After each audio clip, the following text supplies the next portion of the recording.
Just by way of introduction, I'm a Pomo Coast Miwok Indian from Northern California. I'm an enrolled member at the Great Rancheria, where my aunt, who is 85 years old, still serves on the tribal council. So she's our family representative.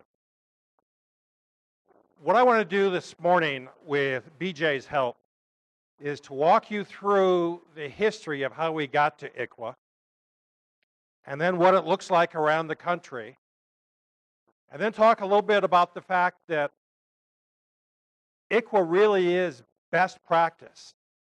I've been talking with states around the country about the fact that they ought to be treating all of their kids like ICWA cases. They shouldn't be thinking of ICWA as something special just for Indian kids, but this really is best practice for all kids, and that's why they ought to follow ICWA. It's been the law for 35 years, and we're still having trouble getting them to follow it. But if we can convince them that this is really best for everybody, including Indian kids, then hopefully we'll make some progress. I like to collect quotes, and this is one of my favorites. The test to the morality of a society is what it does for its children. By that standard, the United States is lacking. We don't do for our children as well as we should. And it may be something that tribes need to look at as well. Our children are a high enough priority in our communities. We all say the words. We all say the words, the children are our future. The children are our resources, our most precious resources. But when it comes time for budgeting, children sometimes aren't up there with the roads, with other priorities. 50 years ago, the Children's Bureau was founded in the federal government. And this is what President Kennedy had to say when he launched the Children's Bureau. Excuse me, on the 50th anniversary of the Children's Bureau, because it's been around 100 years now. We shall not have fulfilled our obligation as a people unless our children, regardless of the circumstances of their birth, have the opportunity to grow to wholesome, self-sustaining adulthood and make something of their lives.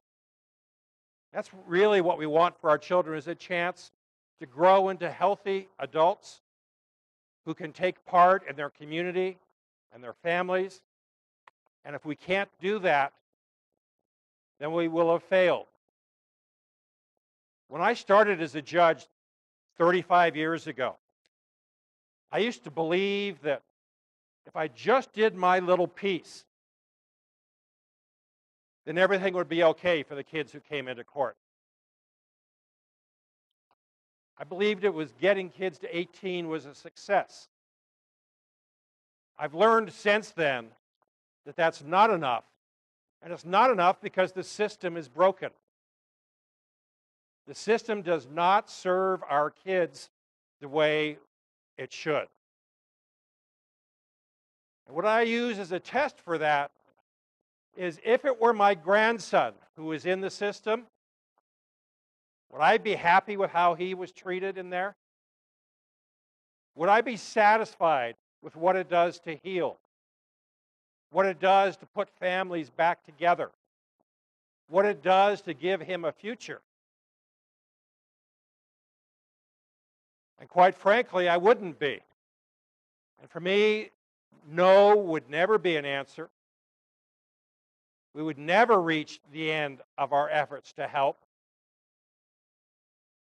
And if I'm going to demand that from my grandson, how can I sleep at night if I don't demand that for your grandson, or your niece, or your daughter?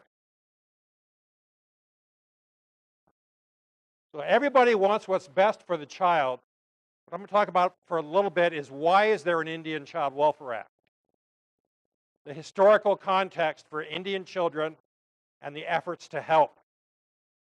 Another way to put it is why trust isn't automatic when somebody says, I'm from the government and I'm here to help. Or, to put it another way, when they say, trust us, we know what's best for your children. why that doesn't just inspire a lot of confidence. Let me start with the BIA boarding schools. Remember that the BIA started off as part of the War Department. And this is a picture of an early BIA boarding school. And you can certainly see the soldier with his rifle. The slide's a little washed out, but behind him is a barbed wire fence. In the background, you can see girls in dresses. Now, that soldier with his rifle and that barbed wire fence were not there to keep terrorists out. They were there to keep the kids in.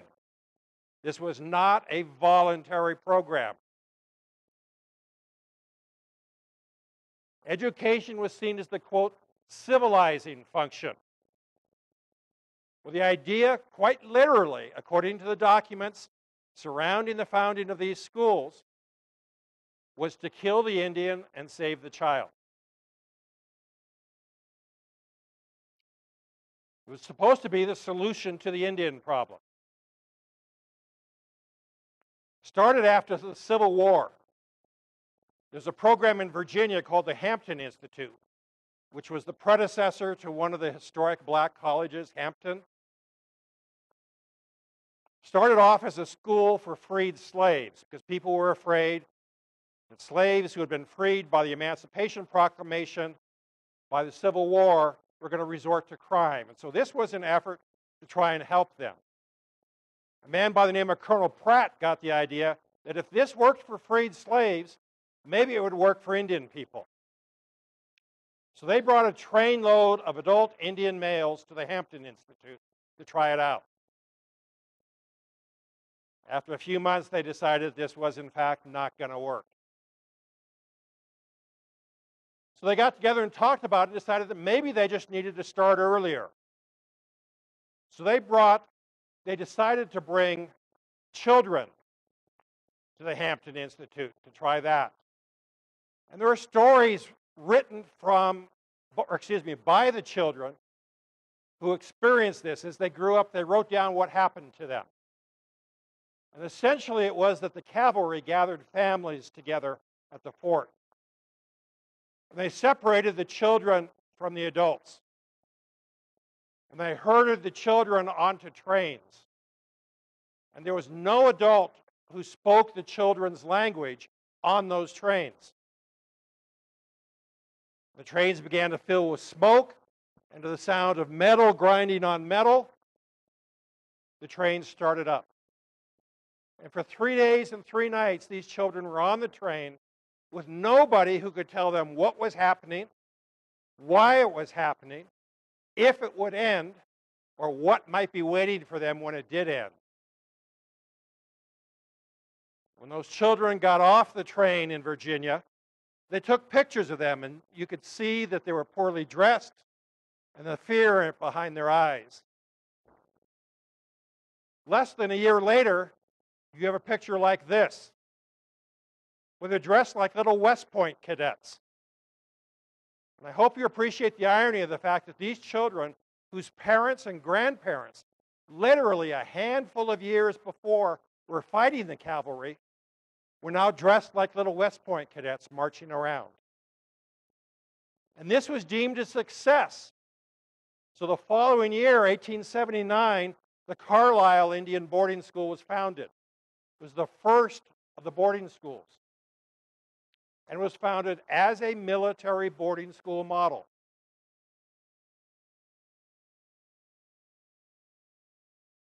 One of the times that I talked about this, somebody raised their hand and said, "Judge, how is it that Indians can afford to send their kids to boarding schools?" And I have to tell them, this is not that kind of boarding school. This is not the East Coast Ivy League college prep boarding school. The hallmark of these schools, for the first 40 years they were in existence, were the cemeteries that were attached to them. Because over half of the kids who went to these schools during those first 40 years died at these schools. The survival rate was less than half, and oftentimes the schools never did let the families know back home what happened to the children. I have a friend who just recently retired, and she decided that the family had a story about an aunt who went to one of these boarding schools and nobody ever heard from her again. So she was going to try and track her down. She went to the school, started going through the archives, and that took her some effort to get permission to do that. She started going through the archives, and she finds the death certificate for her aunt. But nobody bothered to tell the family what happened. At Carlisle, that first Indian boarding school, it's now the U.S. Army War College. But when they created that war college, what they did was they moved the cemetery so it wouldn't be quite so visible, quite so obvious. Education was not voluntary. You can see the gentleman on the horse with the star. His job was to chase down the runaways.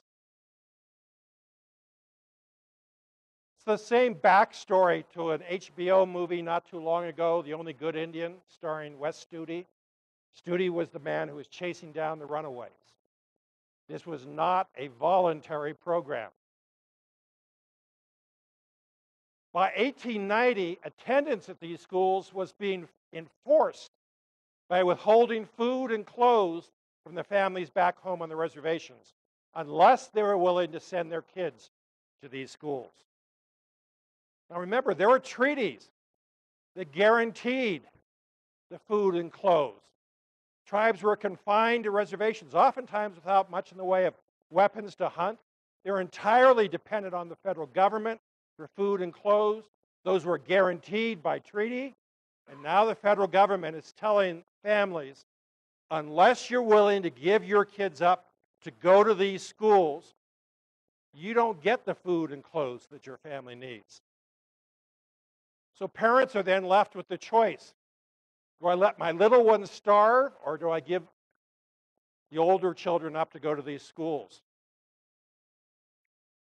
I used to think by older children that meant 10, 11, which still seems awful young. No, some of these schools accepted kids as young as 4.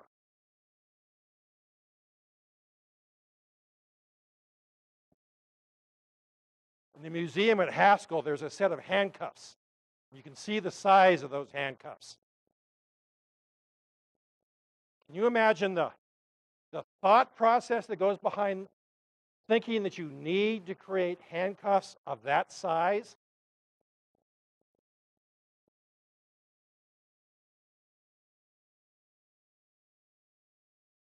The early approved curricula for these schools actually prohibited teaching reading and writing, not unlike the laws that dealt with slaves. In my more cynical moments, I think I understand why they created those rules.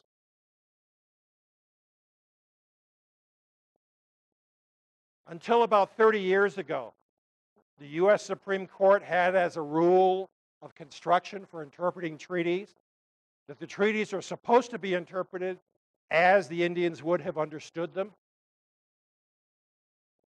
The last 30 years, the Supreme Court has changed that rule to now treaties are interpreted as they are written, whether or not the Indians could have understood them.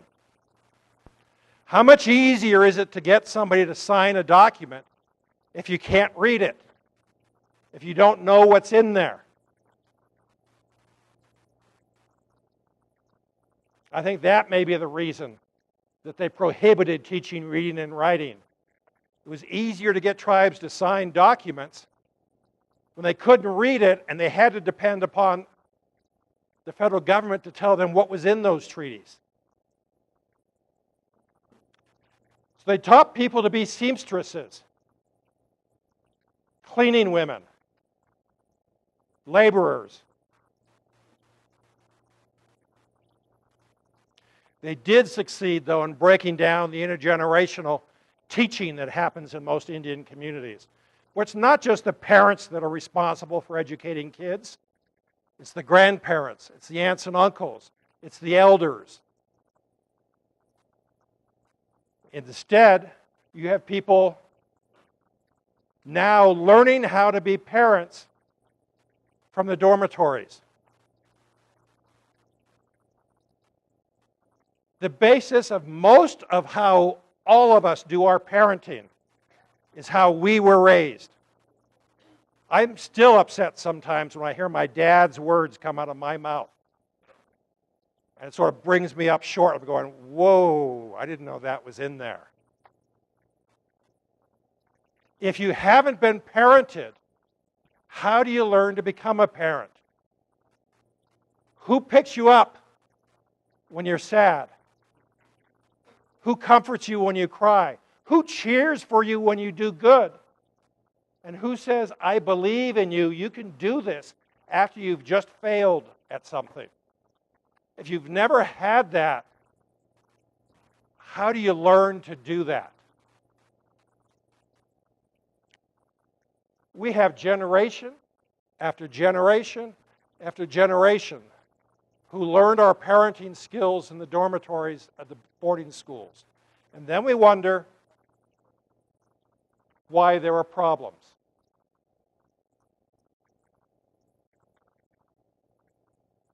You have a good matron in the dormitories. She has personal problems. What does a good employee do when they have personal problems? You don't bring your problem to work. But what do the kids see? The kids see that when somebody has a problem, they disappear. They grow up never seeing an adult struggle with a problem and overcome it.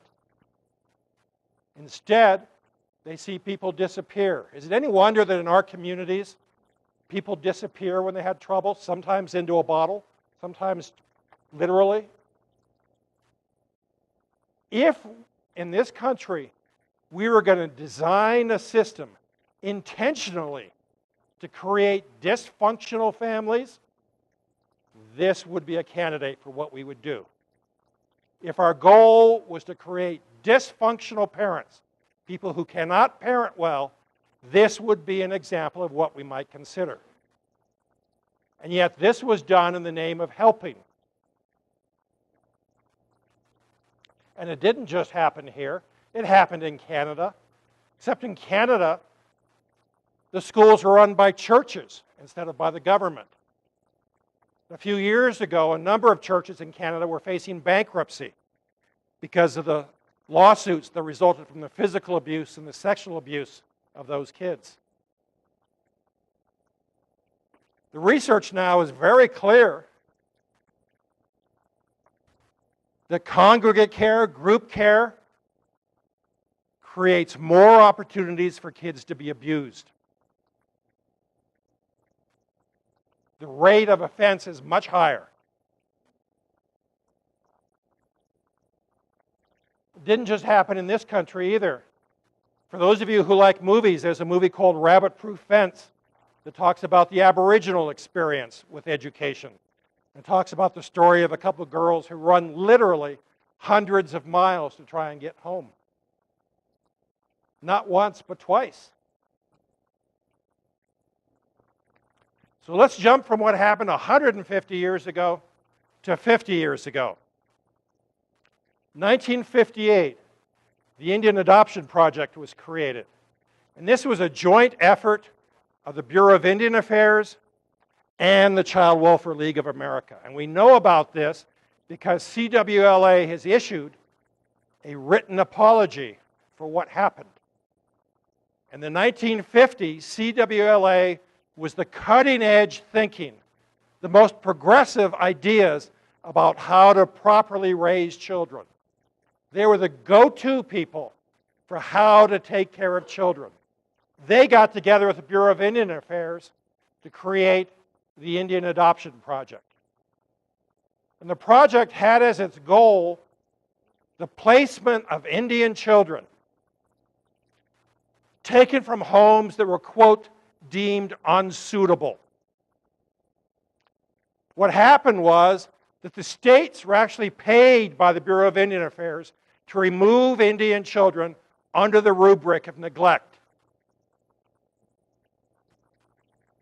CWLA did not do all of those removals, but they were the pilot program. They were the ones who provided the theoretical underpinnings, the justification for doing it. But states were actually paid by the Bureau of Indian Affairs to remove kids under the rubric of neglect.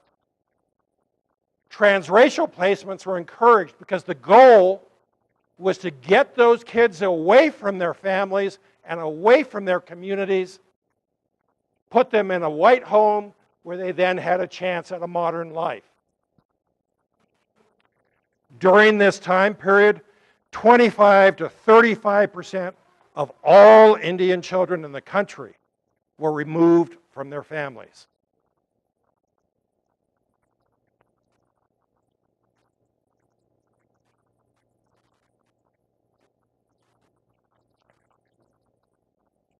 So let's jump from 50 years ago to 30 years ago. One of the last comprehensive looks at life in Indian country was done by the U.S. Congress when they created the American Indian Policy Review Commission. And the stories that you all heard yesterday, if you go back and read the transcripts from the hearings of the American Indian Policy Review Commission, the stories are almost the same.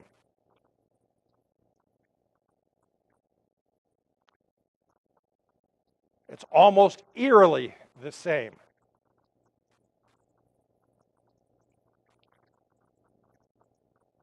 They did their study in the mid-1970s. The report was issued in 1977. Not coincidentally the very year before ICWA was passed. ICWA was passed the very next year with almost no dissent in Congress. One of the areas they looked at was the foster care and the adoption rate for Indian children. Let me share with you some of the statistics they found in the mid-1970s. Arizona, Indian children were 420% more likely to be adopted than non-Indian children. 270% more likely to be in foster care. And understand that when they did these numbers, the Indian kids are counted twice. They're counted in the overall state numbers, and then they're broken out separately. In California, Indian kids were 840% more likely to be adopted, 270% more likely to be in foster care. Michigan, 370% more likely to be adopted, 710% more likely to be in foster care. Minnesota, 390% more likely to be adopted, 1,650% more likely to be in foster care. Montana, 480% more likely to be adopted, 1,280% more likely to be in foster care. North Dakota, 280% more likely to be adopted, over 2,000% more likely to be in foster care. Utah, the state that I'm living in now, 340% more likely to be adopted, 1,500% more likely to be in foster care.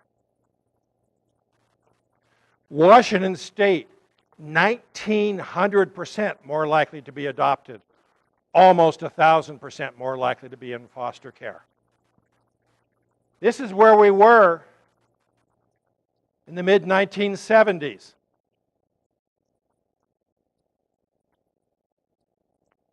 ICWA was passed the very next year. So how are we doing? Well, the Government Accountability Office issued a report in 2007 that took a look at minorities in the juvenile system. The report was for Congressman Rangel, and it was focused primarily on African Americans, but they also included the numbers for Indian kids. So let me share those with you. Again, each state's number is rated at 1, and then the rates are compared from there. In Colorado, Indian kids were almost twice as likely to be in foster care after 35 years of ICWA. Just for your information, the number over on the right is the rate for Caucasian children for that state. North Dakota Indian kids are 3 times more likely to be in foster care. Utah, 4 times more likely to be in foster care. Washington State, 5 times more likely. Iowa, almost 5.5. Nebraska, 6.5 times more likely. Minnesota, over 7 times as often. And Oregon at 8.5 times as often. So these numbers are better. They're better than they were. But they're a long way from where they ought to be. There's lots of problems in Indian country. I don't have to tell you all about that. But the problems aren't this bad. The National Council of Juvenile and Family Court Judges wanted to see if things were getting better or worse, because those numbers are just snapshots taken at one moment in time. So they went back to the AFCARS data, looked at the change from 2004 to 2009 to see if numbers were going up or down. And some states they were going down, but not all. South Dakota, the numbers are going up. Nevada, they're going up. Idaho, they're going up. Washington State, they're going up. Wisconsin, they're going up. And Minnesota is up to 11.5 times.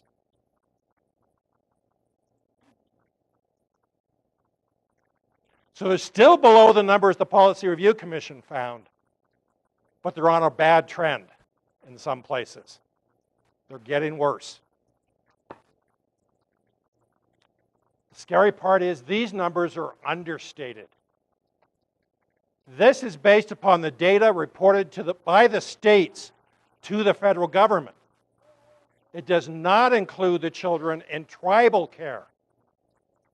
If you added those numbers to these, the numbers would be even higher.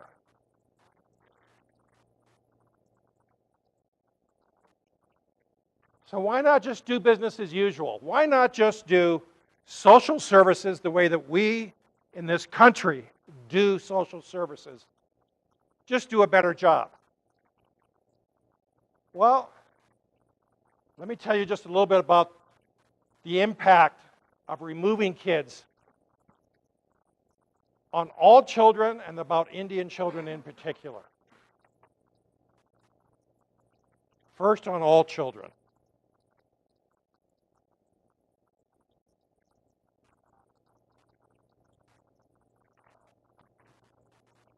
Okay. When I grew up, there was a debate between child development people about which was the most important impact on kids, environment or genetics, how they were being raised or the family they come from. Today, the consensus is that they're both important. It's the interaction of the two. And we know, for example, that safety is not enough for kids. All we had to do was do research on the orphanages in Eastern Europe after the Iron Curtain fell. And you saw orphanages where the kids are well taken care of. They're clothed, they're fed, they get medical care, they're clean, but they're left in those cribs 23.5 hours a day. And what they found was that those children's brains did not grow. Literally, the organic brain did not grow. Safety isn't enough. What they found is it's that interchange between people, between adults, that makes kids' brains grow. You know how when you have a little infant, everybody makes those stupid faces and sounds at the baby? Turns out that's exactly what the kids need to have their brains grow. It's what they call a ping pong or a tennis match. The baby engages you, sees you, you make a face, they make a face, you make another face, they make a sound, you make a sound. It's that back and forth. That's what's necessary for kids' brains to literally grow. One of the other things they've found is that kids' brains develop when their personal set of genetics decide it's time to lay down another layer of growth. I always used to think the brains were sort of like plants. Every spring, my grandson and I go down to Home Depot and we buy tomato plants. And I have every intention of putting them into the ground this weekend, and they sit in my garage for 2 weeks before I finally get them in the ground. But when they go in the ground, they grow just fine. Our whole theory of intervention for children in this country is geared around that idea that if we take kids out of a bad place and put them in a new place, they'll be just fine. Research has shown that's not the case. That doesn't work. Safety is important, but safety is not enough by itself. Safety is part of well-being. But well-being is, are they growing? Are they adjusting? Are they learning? Are they thriving?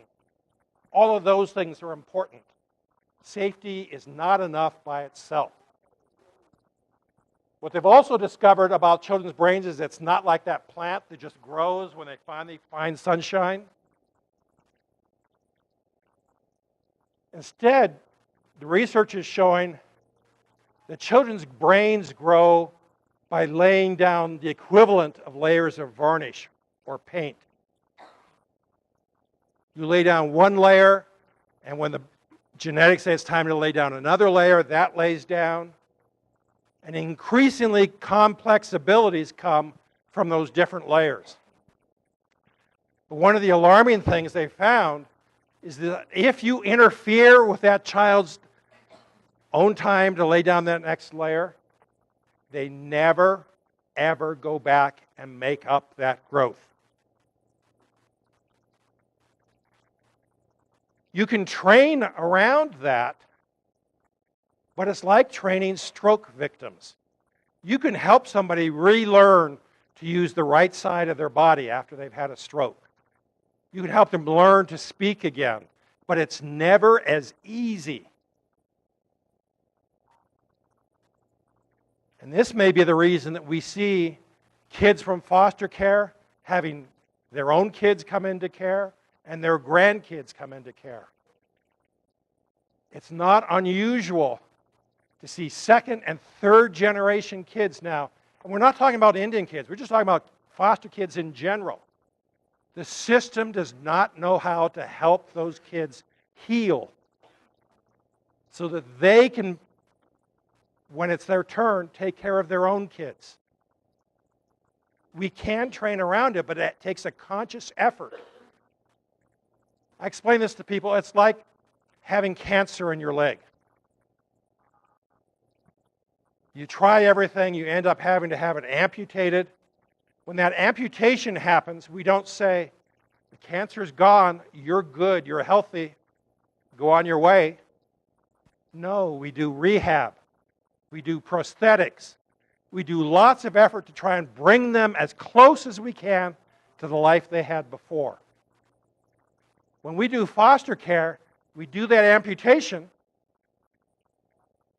but then we don't do anything about helping that child heal or helping that family heal.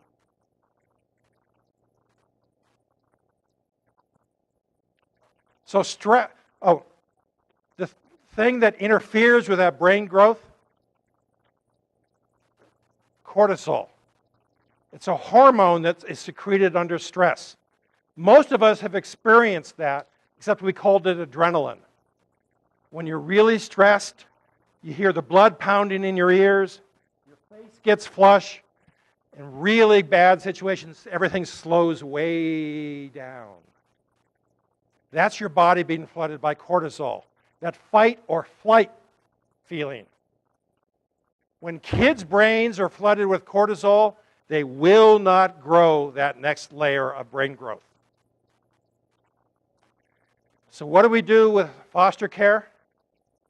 We take kids out of a bad situation. We put them with strangers where they can't relax, where they're still stressed. And then we move them periodically. So we're guaranteeing that they stay stressed. So what we've done is, as a system that's supposed to help, we now have compounded the problem. Stress is important for kids growing up, but short-term moderate stress. Let's take a junior high girl who's playing in a basketball tournament. 5 seconds left to go in the game. Her team is down by 1, and she has 2 free throws. That little girl is stressed. But when the game is over, she's going to be surrounded by teammates and friends and family who said, "I knew you could do it," or "Next time we'll get them."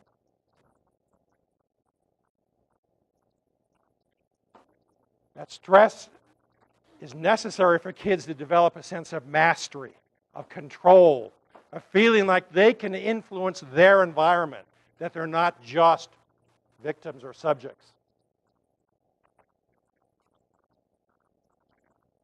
Tolerable stress for an adult, though, is much harsher.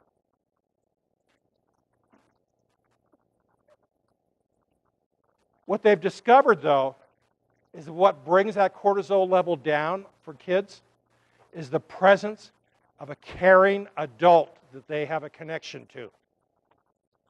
Family, relationships. When I was on the Pew Commission on Children in Foster Care, we made a series of recommendations for national policy and for state policy. One of the things we recommended was that the judges who make these decisions actually sit down and talk with workers, with therapists, with service providers, with administrators, with lawyers, not about an individual case, but about how to make the system better. I made that presentation to one group of judges, and they said, absolutely, that's what we want to do. They decided to meet together. A year and a half later, they invited me back. If I'd had any hair left, I would have been pulling it out over what they were talking about. Because they were upset at a police officer. Police officer had arrested mom 2 o'clock on a Friday night. They're upset because grandma lived around the block. And he let the little kids, 3, 5, and 7, go home with grandma instead of putting them in a shelter. They had no concern about grandma not being safe. Their concern was that those children might not then qualify for 4E, federal funding, because it might not be a licensed initial placement, which would disqualify the children for funding. And so they wanted the children to go to a shelter instead of with grandma. And I'm going, we've lost our way here. The money is driving the system instead of our concern for kids. Those kids absolutely needed to be with grandma. That was the best choice. But then I had to tell them, okay, if you want to follow the money, if your concern is so much for the money, why couldn't you at least put a cot in the shelter next to the kid's bed so grandma could be there? Because what the research has found is the presence of that caring adult brings that cortisol level down. Their brain can grow. It's the children's sense that they don't need to be hypervigilant anymore. They can surrender that responsibility to somebody they know, not to a stranger, to somebody they know, somebody they have a relationship with. That's family. That's what was necessary.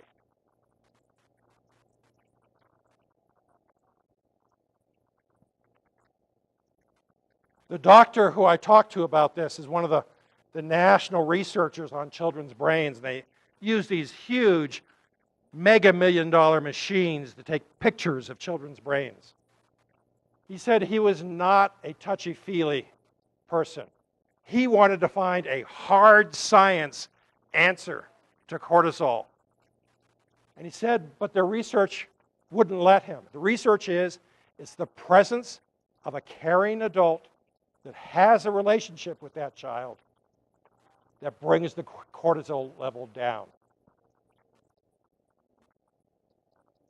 Western science has finally gotten around to the place that tribal people have known for a long time.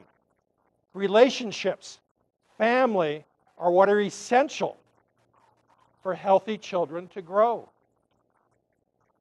What's happened, though, is Western science is up here, tribal traditions are over here, and social work practices here in the middle, and they haven't made it to either way. So we have people who think they're helping kids, removing them into institutions or stranger care because it's already licensed. And what we're actually doing is we're hurting kids in the name of helping.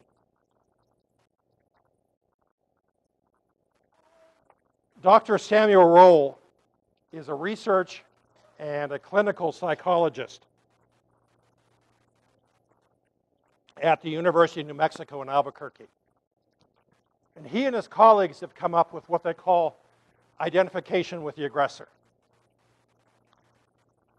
And let me see if I can give you an example of what that is. When I grew up, I used to love Westerns. They knew how to make Westerns then. The heroes didn't have clay feet. The storyline, the clothes, all told you who the good guy was. And I can remember sitting at my family's house in Northern California watching a Western one Saturday afternoon when I was about 10 years old.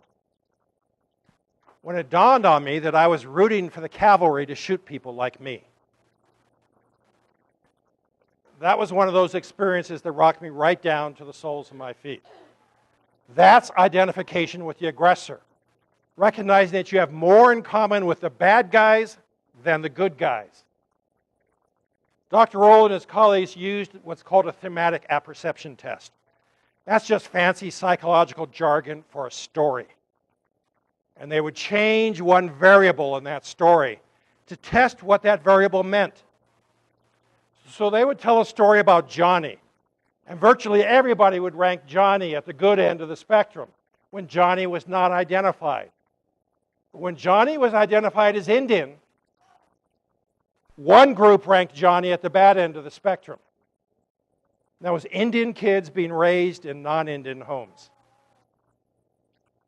When the story was about Mary, when Mary was not identified, everybody ranked Mary at the beautiful end of the spectrum.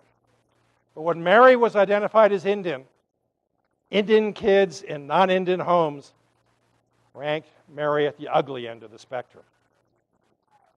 When the story was about Tommy, everybody ranked Tommy as smart until he was identified as Indian, and then the Indian kids raised in non-Indian homes ranked Tommy at the dumb end of the spectrum. And the same thing with honest and dishonest. And the scary part, kids as young as 4 were drawing these distinctions. Dr. Roll and his colleagues have done this test with other groups, and this result does not show up. And so what they've done is they've theorized, why is this present for Indian kids and not others? And their theory is that if you take Indian kids away from their families and out of their communities, where are they going to see a positive image of what it means to be Indian today? There are history books. There are movies like Dances with Wolves that were fun movies, but they show what it was like 150 years ago. Where are the kids, if you take them out of their families and out of their communities, going to see a positive image of what they can be when they grow up? What president, what governor, what mayor, what school teacher, what principal, what doctor, are they going to encounter if you take them away from their families and away from their communities so that they can at least say, I can be like him or I can be like her? If you take that dream away from kids, what do you have? Well, take as a baseline the teenage suicide rate in this country, the tragedy of teenage suicide. Because most teenagers think they're bulletproof, that there are no consequences for the decisions they make. So start with the tragedy of teenage suicide. It's higher in the inner cities. It's higher than that on reservations. But it seems to be twice as high among Indian kids raised in non-Indian homes. And this is just the tip of the iceberg for the mental health issues that are happening to our kids when they go into foster care.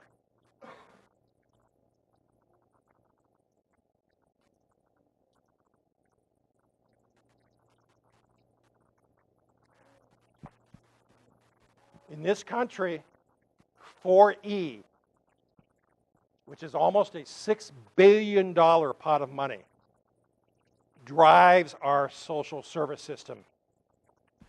The states get almost 60 cents on every dollar spent on social services for families, reimbursed by the federal government through various funding mechanisms, but the biggest is 4E.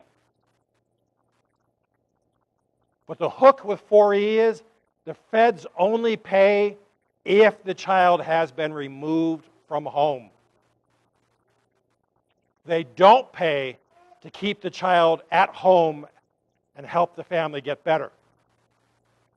They don't pay to keep that child in place. They pay only after removal. So when administrators start to build service programs, they build programs around where they can get funding. And they can get over half of the cost reimbursed by the feds if the program is built around removal. So counseling for the kids, counseling for the parents is available after removal in most places in the country because that's where the services have been built. I know a lot of my colleagues who remove kids from their homes thinking that's the best way to get them the services and the help they need. Instead of asking, what can we provide to those children while they're still home that can help fix the problem? We have built a series of institutions now designed around removal of children as the first option. But it's an option that harms kids. I mean, that's what that basic research tells us. Kids are much better with people they know, with families and situations they know. And the more you stress the kid, the more brain damage you're going to end up incurring. We need to rethink how we do social services.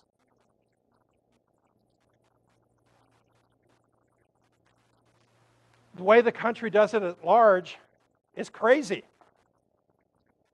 There are 420,000 kids in foster care in this country. I'm not talking about Indian kids, I'm just talking about kids in general.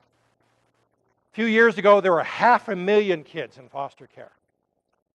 That's the size of the population we evacuated from New Orleans during Katrina. Everybody recognized that was an emergency. But nobody's talking about the emergency for those 420,000 kids in care. And for each of them, it is an emergency. But for the system, it's business as usual. 800,000 kids will be in foster care during the course of the year, this year. Twice the number from the 1980s. The average child spends 2 years in foster care and goes through 3 different placements. So every time you change a placement, what do? You stress the kid. Who gets the least amount of warning a change is coming? The child. Who has to make the biggest adjustment? The child. Who do we offer the least services to when we make a move? The child. Who pays the cost? The child does every time we make a move. The average child spends 2 years in care and goes through 3 different placement changes. 20% of the kids spend over 5 years in foster care. How many cycles of brain growth do you think they've missed during this time period? And what efforts do we make to try and help them heal? What happens to children who grow up without families that they can count on? Casey Family Programs did a survey of foster children in the Northwest. Let me share with you some of what they found. The average age of the person taking the survey was 24 years old, so they had been out of the system for several years. The mean length of time in care was 6 years, and the mean placement change was 1.5 times. 6 years, that'd be 9 different changes. 65% experienced 7 or more school changes. Kids in foster care end up completing high school about the same rate as other kids, but they utilize the GED 6 times more often to get to that completion. Fewer than 2% ever go on to complete a college bachelor's program. Within 12 months of the study, half were diagnosed with major mental health disorders. 25% had PTSD, post-traumatic stress. Twice the rate of Vietnam vets and Iraq vets. You think about it, it makes some sense. What's the hallmark of that kind of combat? You never know who the enemy was. You never know where danger is going to come from. You can't afford to let down your guard. That's very much the story that kids in foster care tell. 20% with major depression, 17% with a social phobia. They end up with a higher unemployment rate. 17% were on public assistance. 33% were at or below the poverty level. 33% had no health insurance. That's if they had ever been in foster care. But there will be 30,000 kids who age out of foster care this year. And this is a pipeline we have created. 30,000 kids this year, 29,000 last year, 28,000 the year before, 27,000 the year before that, 27,000 again the year before that, 26,000 the year before that, and it goes on. We have created a pipeline of kids who are going to age out of the foster care system. And again, when I started, I used to think getting kids to 18 was a success. But aging out of the system carries some risks when you don't have a family to go back to. I like to think that at 18 or 19, I could make good decisions for myself. I was so lucky I didn't have to do it all by myself. That I had people who were going to tell me what I needed to hear, whether or not I wanted to hear it. That I knew that even people I wasn't talking to were rooting for me to succeed. What happens to an 18 or a 19-year-old who are making decisions all by themselves? How do they learn from their mistakes? How do they keep going when they don't have cheerleaders to say, "We believe in you"? When they don't have somebody to pick them up when life has knocked them down? Well, one expert came to us at the Pew Commission and told us that 60% of the kids who age out of foster care will be homeless, in jail, or dead within 2 years of leaving the system. That's not success to me. That's when I have to ask myself, if we did nothing, would they be worse off?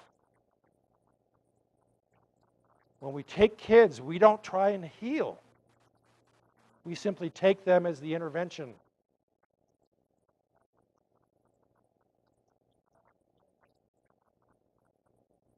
WestEd published a bulletin in January of last year where they did their own study, and they said that within 2 to 4 years, children aging out of foster care, over half were unemployed, 25% were homeless, and 20% were incarcerated.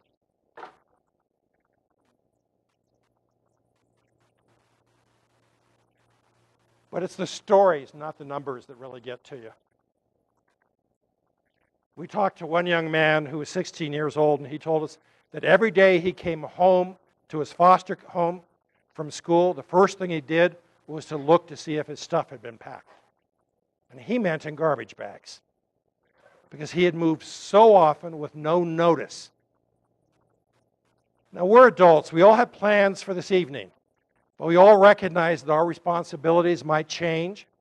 We have parents we have to take care of. We have grandchildren we have to take care of. Things may change, and we may have to adjust. But how would it be to be 16 and not know in here where you're going to spend the night? And have that be the way you lived every day? We talked to a pair of twin girls who were 17 years old. They'd been put in foster care at 11. They lived 20 miles down the road from each other and hadn't seen each other in 2 years. And there was no safety, social, psychological reason why not. It's just that the problem had not risen to the level where somebody who could do something about it did something about it. The only reason we found out is the staff of the Pew Commission were interviewing one girl to get her ready to testify in front of the commission when we came to town. And at the end, the staff said, the commissioners would really like to hear from several other young people. Can you recommend somebody? And they reported that she said in a very small voice, how about my sister? So the staff brought both girls together to talk to the commission. First time they'd seen each other in over 2 years. And they were 20 miles down the road from each other. We talked to one young man who was 17 years old and 9 months. He was going to age out of the foster care system in 3 months. He had run away 20 times in the previous 24 months. And every time they found him at his older brother's house. But there was not a plan to reunify him with his older brother, because his brother was considered unacceptable or inappropriate. When he was aging out in 3 months, do you think there was a transition plan for him to go to his brother? No, because somebody thought it was inappropriate. Well, give me a break. Where do you think he was going? He told us. He voted with his feet. He was going to his brother's house. And if it was as bad as somebody thought it was, shouldn't there at least have been a safety plan in place for him? A backup? So if the placement blew up the way they thought it would, he'd have a backup system? But no, the system decided it was not appropriate.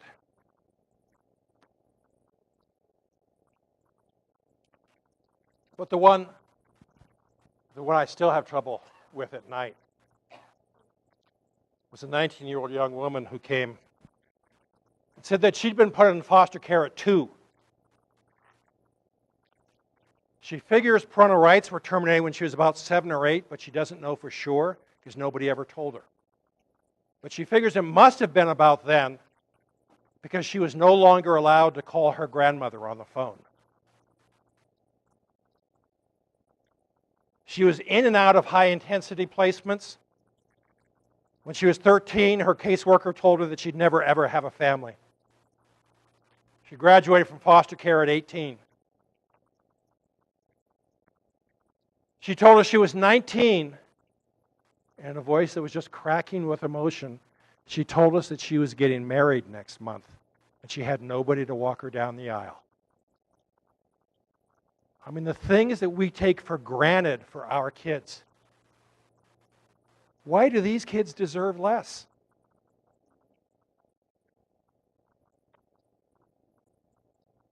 From the kids' point of view, what they ask is, where is there a place for me at Thanksgiving? Where is there a Christmas present for me under a tree? Who comes to my graduation, my wedding, the birth of my first child? If we're going to take kids away, don't we owe them at least that much? What's the layman's definition of insanity? Will you do the same thing over and over and hope for a different result? But we got to do something different. If we do the same thing over and over, we're going to get the same results.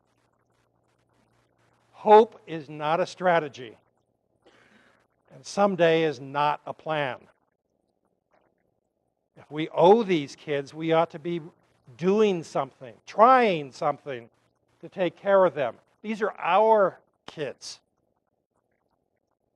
They're our kids because they're our families. They're our kids because they belong to our community. And they're our kids because we took them away from their families, and we owe them. And if it's not good enough for my grandson, it shouldn't be good enough for them. We owe them. So why not consider doing things differently? Just a couple quick examples of what that might be. I learned to be a judge in a different place than most of my colleagues, most of my state court colleagues. I learned to be a judge in tribal courts. That's where I started. I had not been a judge for very long when this older judge, who was 70-some years old, and I know he didn't graduate from high school, and I'm not sure if he graduated from 8th grade. But he was a judge because he listened, he was patient, he was fair, and he cared, which I think is a pretty good job description for a judge. But he took me aside and said, I can see you're struggling with trying to figure out how to do this job. He said, let me give you a couple words of advice. First, your first responsibility as a judge is not to judge people. I go, wait a minute, that's not what they taught me at Stanford Law School. That's not what judges do.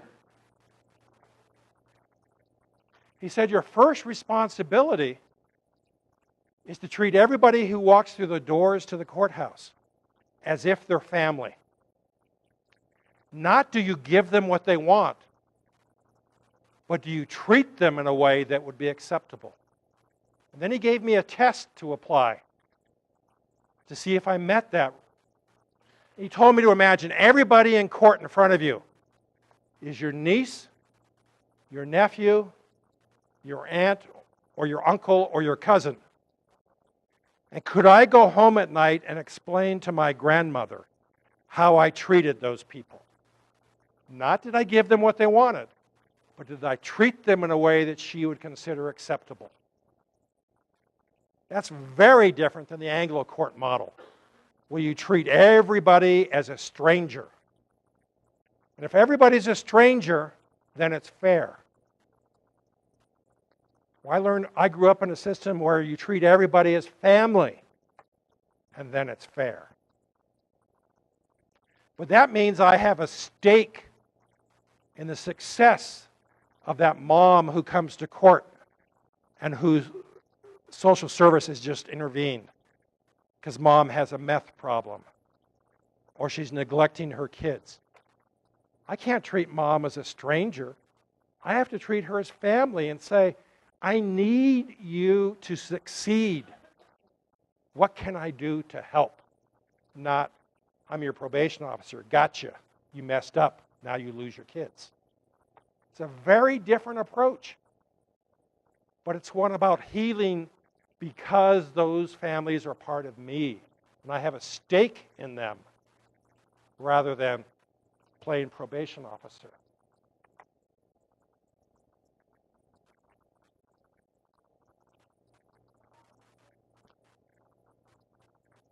Different perspective. If mom's a druggie and dad's in prison, why do we punish the kids? By taking away their grandparents, taking away their aunts and uncles, taking away their cousins, taking away their brothers and sisters. That's what we do when we terminate parental rights. Why do we punish the kids when the parents screw up? Well, we don't have to.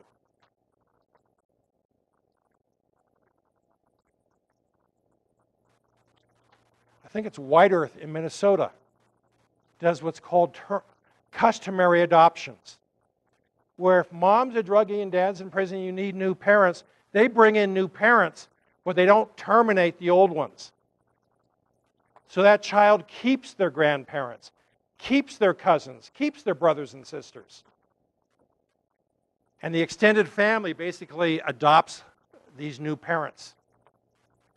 But even the parents keep rights and relationships with the child. You just have a new set of parents who are responsible for the day-to-day care.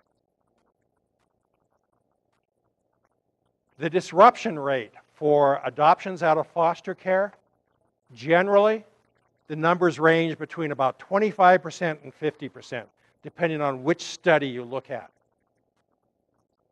The disruption rate for the 10 years that White Earth has been doing these customary adoptions is 1%. Shouldn't we look at doing something different? Where we can keep the kids connected? Clearly, there are children who ought not be at their home. There's a sexual predator there. If it's a meth lab, they shouldn't be there. But that doesn't mean that they have to lose all the connections to all of their family. Because we're really talking about not punishing the parents, we're talking about doing what's best for the children.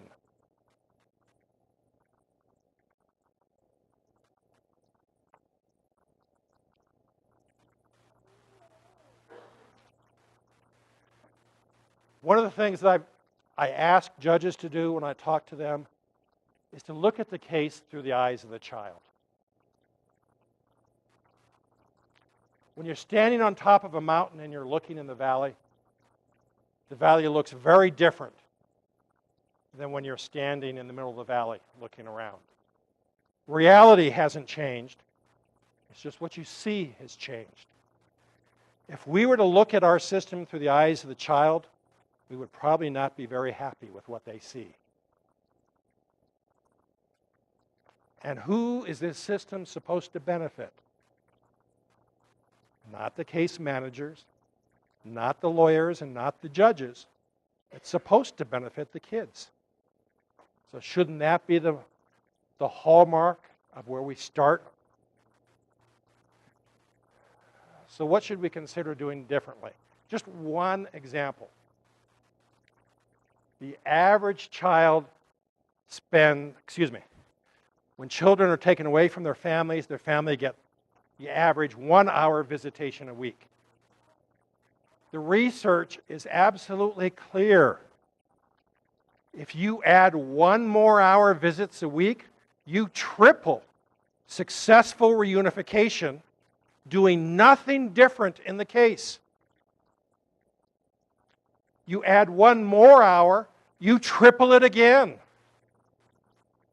You go from 1 1-hour visit to 3 1-hour visits. You have a 9-fold increase of successfully reunifying families doing nothing different in the case. Doesn't cost money, doesn't cost services. So why don't we do that? Because that's not how we've done it before. Because we used visits as rewards for parents' compliance. You get enough clean UAs, you get to visit. You get enough counseling sessions under your belt, you get to visit. We're doing it backwards. Visits are the best motivation for parents to get their act together. And it's what the kids need.